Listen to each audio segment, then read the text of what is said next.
from Sports Illustrated, our friend Albert Breer is here on the program. Albert, you and I started the show, Albert, before you hopped on the Zoom, saying you and I were texting last night, how does Vegas know what we're thinking, who we're going to vote for as the MVP when we fill out our ballots at the end of the week? Albert, they have no idea, They don't. It's interesting that you'd have somebody on to talk about a rivalry just before me, too. Yes, right. Good. Sure. I don't know why. It's been a while since we've been on together, though, Rich. Like, normally I'd be on in early December. Has nothing to do with it. I must have lost the invite there. No. Like, did you lose my number there for a few weeks? No. Not at all. Not at all, Albert. And I didn't wait until Whittingham was hired to get you back on. But has anything happened over the last month? I don't know. There's been a lot of football. And then things off the football field. Yeah, there's been a lot going on there. No, and you have every reason to crap all over what's going on at Michigan. You have every right to do that. But I won't. Well, I mean, we hired one of Urban's guys, so it'll be be interesting every November for the next few of them. Interesting where you guys turn when you're in trouble. Thanks for coming on, Albert. We're out of time. Look at the time. Look at the time. Kind of got you there. All right. So where do we start? Where do we start with you here? I guess we need to start with what your impressions of last night's game was and what you think is up with the Rams. Fixable. Got to get some people back. I mean, they went from being in control of their own 1-seed destiny up 16 points with 10 minutes to go in Seattle to now staring a 6-seed right in the face. Albert. Yeah, I think Sean McVay told us last night, what he thinks. I think you can look at his actions over the last few years, his actions, particularly last year when everyone was screaming, this week last year was screaming that he needed to go all out to get the 3 seed instead of the 4 seed and avoid playing the 14-win Vikings in the first round. And he chose to rest his players in week 18, and it paid off, right? Like the Vikings team went through a war, came into that game beat up, and the Rams ran them right off the field, right? So he used that approach last year, and it worked. And yet last night, after losing the way that they lost, he stepped to the podium without even knowing the implications and said, everyone's playing next week, and we need to play better football. And I think that tells you that maybe it's a little more than just not having Devontae Adams, not having Alaric Jackson, not having Kevin Dotson. And those are huge absences for them, to be clear, right? That your 2 best offensive linemen and, a receiver who obviously his reputation precedes him. So you have excuses readily available there, and they weren't taking them. And, Sean got up there and said, everyone needs to play next week because we need to be better than this. So, look, they were my pick to win the Super Bowl going back to the summer. I picked them again in midseason. I still think that when they're at their best, they're the best team in football. But very clearly last night, there were some things that weren't the way they needed to be. And Matthew Stafford turns the ball over 3 times. That's obviously a big piece of it. Bijan Robinson had a monster game against that vaunted Rams defensive front. That's a problem. So, I think that there's definitely some soul searching going on there, and there will be over the course of this week. And, we'll see what it looks like Sunday against the Cardinals. But I just think that decision, Rich, that decision that he made in the moment to say, everyone's playing this week tells you everything you need to know about where his head's at and where his team is. I'm going to ask you a question that I've never asked, certainly involving a Ravens-Steelers game. Are these coaches coaching for their jobs, Albert? It's weird, right? I mean, I can tell you, I just, having talked to people in both those places over the last few weeks, it doesn't feel quite the same. And, I personally think it'd be more likely that there would be change in Pittsburgh than Baltimore. But, this conversation has been amped up again on the outside, and where are the owners' heads on it? And I think that there is like a distinction between the two. And this would be it. Like, I think with Baltimore, you do have big picture decisions coming this offseason, right? The biggest one is like, like Lamar and his contract. After Josh Allen got his contract correction last year, they had discussed the idea of doing that correction with Lamar, the same sort of correction with Lamar, and they wind up not getting it done. And so now, do you have that conversation again this offseason? I think Lamar obviously would like to have that conversation. So, you do have some big decisions coming for the Ravens. However, if you look at the setup of the Steelers and you look at the age of some of their key players, it's Aaron Rodgers, but it's also Cam Hayward. It's also Jalen Ramsey. It's also TJ Watt. You look up and down that roster and there are older players in key spots all over the place. And so, just by, organically, there is a reset coming. And that is going to naturally invite big picture questions when your coach has been there for 19 seasons. For Mike Tomlin, it's, do I want to go forward with this? Do I want to go through a full rebuild where I don't know who my quarterback's going to be, when there might be other opportunities out there? Maybe I do TV for a year and I go to a place with an established quarterback. Do I really want to go through a full rebuild? And then for the Steelers, it's, do we have the right people in the building for right now? Now, that doesn't mean they don't respect the job that Mike Tomlin's done. Of course they do, but, it's all right. Do we go forward now knowing that this might take some time? And do we feel good that Mike Tomlin's going to be here in year 22, in year 23, And so I think organically, because of the way the roster is right now for the Steelers, that's more of a pressing thing for them than it would be for the Ravens. So then how does that departure, what does it look like? I don't think there will be a firing, to be clear. I certainly don't think there'd be a firing. It could happen a number of different ways. It could happen with Mike walking away. I don't have any information that he's ready to do that, but that's certainly something when a guy's been in one place for 19 years, you have to consider. The other thing that could happen, and I think that this has always been the thing with Tomlin, is he's so attractive to other teams. The idea of bringing him in when your organization is a mess, like he's the ultimate culture setter, right? Right. So, yes. I mean, I don't know, Rich, like if you're one of these teams, like I think the market is so different this year. And the way I look at it is like at this point last year, I would have told you Ben Johnson's getting a job, Mike Vrabel's getting a job. I could tell you two, and I think every year we have like one or two of those, right? Mm-hmm. Do we have one this year? I don't know of one. No, sir. Not right now. So if there are teams out there that are looking at the coaching market and saying, what do? We want to energize our fan base. We want something that people can get excited about. I mean, being in this sort of market would probably force you to think creatively. And if you're thinking creatively, are you picking up the phone and saying, hey, would you be interested in trading Mike Tomlin to us? So that's the other way it could happen, So I think that there's a number of different ways it could happen with guys like Tomlin and Harbaugh. But it's harder. It's tough for me to see a scenario where the Steelers just outright fire Mike Tomlin. I don't think that's happening. Well, Albert Breer here on the Rich Eisen Show. You just mentioned about Lamar's contract needing attention from the Ravens in talking about the Ravens' decision-making process over the next few weeks once the season is over. The last time Lamar's contract was on the table, interestingly enough, he was injured towards the end of the season. Snoop Huntley took some very important starts for the team. And then the conversation coming out of Baltimore was chock full of Lamar doesn't take care of himself. Lamar doesn't show up on time. Lamar is this, that, and the other thing. And it sure seems like we're revisiting that stuff right now.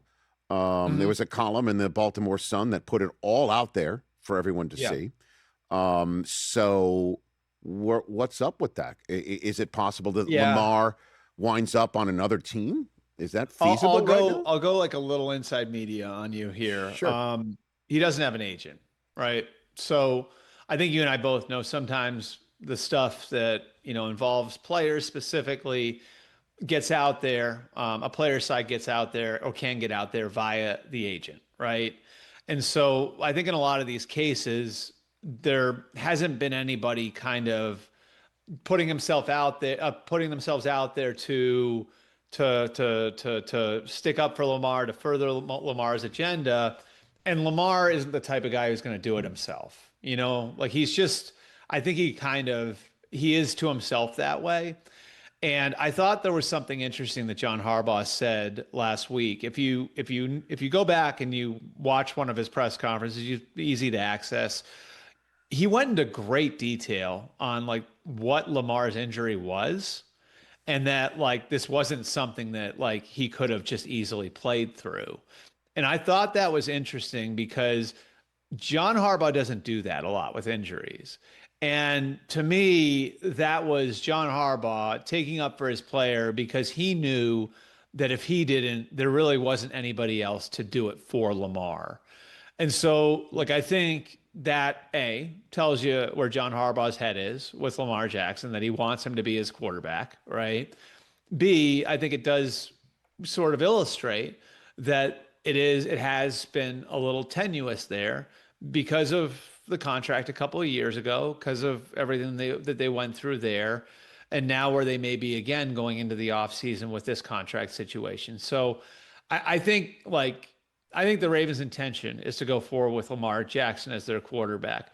They don't know how the contract situation is going to play out over the next 4 or 5 months.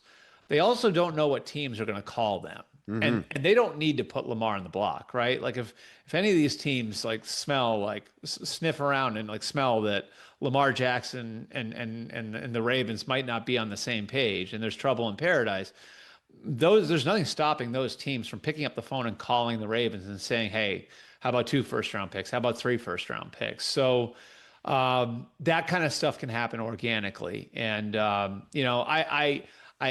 don't think it's the Ravens, they don't think it's the Ravens' strategy or plan to go out there and move on from Lamar after this season as we go into the offseason. But a lot of things can happen, when a contract negotiation is looming. Albert Breer here on the Rich Eisen Show. I don't know if you guys in the studio or anybody at home have picked up on this, but it's the time of year when somebody of Albert's stature and information base where we're starting to look at teams that didn't make the playoffs. I just kind of went Ravens, Steelers, because that's an important game this year, and already that has also implications about what happens in the next few weeks. So in the few minutes I have left with you, the 2 1 seeds from last year are out. It's only the 7th time that's happened in the Super Bowl era. One at a time here. Let's start with the Lions. What the next few weeks are going to be like as they pick through the ashes in Detroit. Albert. Yeah, a lot of self-evaluation, I think. I think what they do with their offense is the front burner topic going forward for them. I can't imagine they run it back with Johnny Morton. They obviously, I think, fell on the sword, admitted that mistake when Dan Campbell took play calling back. And so, I think that's when we watch the Lions, they scored 1 million points still this year, but there was something about it that just wasn't quite the same. So, I think with the Lions, the first question is what you're doing on your coaching staff, and then I think that there's also a discussion to be had now with so many players in the prime of their career, entering the prime of their career. There's guys who are going to be up, for contracts. Like you've got to take care of guys, like Jahmyr Gibbs and Brian Branch and, Jack Campbell. And there's lots of those, and that's a champagne problem to have. That means you've got good players on your roster. So I think as you're doing that, like the question becomes, do we shift now from being this like draft and develop machine to, okay, we're going to pay these guys. Now we're in this window with this core of players. Do we do some things that are maybe just shots at going and competing for a championship? And I think for Brad Holmes, that's an interesting question because his background was with the Rams, and he was with the Rams during the F them picks era, like when they were trading for Jalen Ramsey and Matthew Stafford and going all in. And he's really been patient about the way that he's built in Detroit, and he hasn't done it that way. Is this the pivot point for them where, all right, like now we've got our core of players. This isn't going to last forever. Jared Goff's in his 30s. Is this the point where we say, okay, like we're going to sign a bunch of these guys, we're going to mortgage some of these contracts to create salary cap space, and we're going to make a real run at it? I think that's an important question for them to ask in the offseason. And what about the Chiefs? Talk about changes. They're moving to Kansas in short order. Long live Arrowhead, Rich. Long live Arrowhead. And then Mahomes is he's already had knee surgery. We're waiting on what Kelsey's going to do. And Andy Reid was like, if they'll have me, I'll come back. What do the next few weeks look like for the Chiefs before I let you go on your Tuesday? Yeah, I think this is like a lot like, Tom Brady got hurt at the same age, right? And I think if you look at the history of that, eventually it became a pivot point for the Patriots where it was, okay, like we really got to sort of, and Bill literally took like evidence of championships off the walls in 2010. And they, Brady came back in 2009. They had a really sideways season. And then in 10, they went all in and they had a really good draft that year. And just, like, hey, we're going to build this back up from the ground up. And that first draft, they got Gronk, they got McCourty, they got Aaron Hernandez. And that wound up being the basis of, where they were going forward, drafted really well from then on. And I think that that's sort of where you are if you're the Chiefs now. I think the fact that like we're not sure if Mahomes is going to be back for week 1 because of the fact that this is a multi-ligament injury, and we'll see. I think it's too early to tell on that. I think, and you're not sure if you're getting the full Mahomes yet. And I'm sure he would clip this and, that's bulletin board material for him. He's going to work his ass off. I know who he is, but like it's a reality. Year 1 coming back from this sort of injury can be a little bit different. And so, like, I think it puts the Chiefs in a position where you're looking at it and saying, do we, start to look at like not just 26, but 27 and beyond? What does that mean for Chris Jones? What does that mean for Travis Kelce? He might make that decision for himself. What does that mean for some of the younger players on our team? Some of the young defensive talent that we've built up. Karlaftis and Bolton are already on new contracts. McDuffie is going to need one this offseason. I think it just kind of puts the impetus on them to get younger across the board. And again, like, hit that pivot point the way the Patriots did. And maybe now you look at it and you say, okay, well, we got to build up some draft capital. We got to hit on more of our picks. And this gives us the chance to kind of evaluate all of that as a pivot point and trying to maybe go from Dynasty 1.0 with Patrick Mahomes to Dynasty 2.0. Albert, appreciate it. I've got 60 seconds left. Way too short an amount of time to ask you this question, but I'll ask it anyway because 1 week from now, a lot of openings will be apparent. And we're talking about coaches' lives and things like that. But you want to take a stab at the number? 1 week from 7 jobs will be open. I think 7. Yeah, I would say 7. So 5 more come open? You have 2 already, right? Like I think Arizona potentially comes open. Miami's 50-50, I would say. Just like looking across the board, does Indy do something? I don't think so, but there's a little uncertainty there because of ownership. Like that's ostensibly new ownership. It's the same sort of uncertainty I think you had in Seattle after the passing of Paul Allen there. So I think Atlanta, like does this like surge at the end? Does this change the dynamic? They already have consultants in there, Sportology, to look at it. Like Matt Ryan, I know like that got out there over the weekend. Like he's going to be, I think if they wind up doing it, would be in like a Chris Spielman type of role, trying to align the organization. There are a fair amount of teams out there that have these questions. So I think we probably get to about 7. Vegas, our guy Pete. Vegas, yeah, I think Vegas is one. And Vegas will be interesting because, Brady's been pretty involved there. And like, I think, how that's structured, Brady, Alex Guerrero, the GM, John Spytek going forward, that will be an interesting one. I do wonder with them, they had to do a lot last year to convince Ben Johnson to come in and interview. And like, I do wonder how Ben Johnson's success in Chicago now, after they did so much to get him in the room, but didn't wind up hiring him. Like, I do wonder like how Ben Johnson's success affects the way that they approach the next few weeks. Albert, thanks for the time. Happy New Year. All right, thanks, Rich. I appreciate it. I know you're wishing us luck tomorrow night. I am. I wish you guys luck tomorrow, too. I know it's not the same level of game. This is, ladies and gentlemen, Albert Breer. Has every reason to plant the flag on me right here. Hey, you made it all the way to the end. Thanks for that. Check us out every single day streaming live on Disney Plus and the ESPN app 12 to 3 Eastern.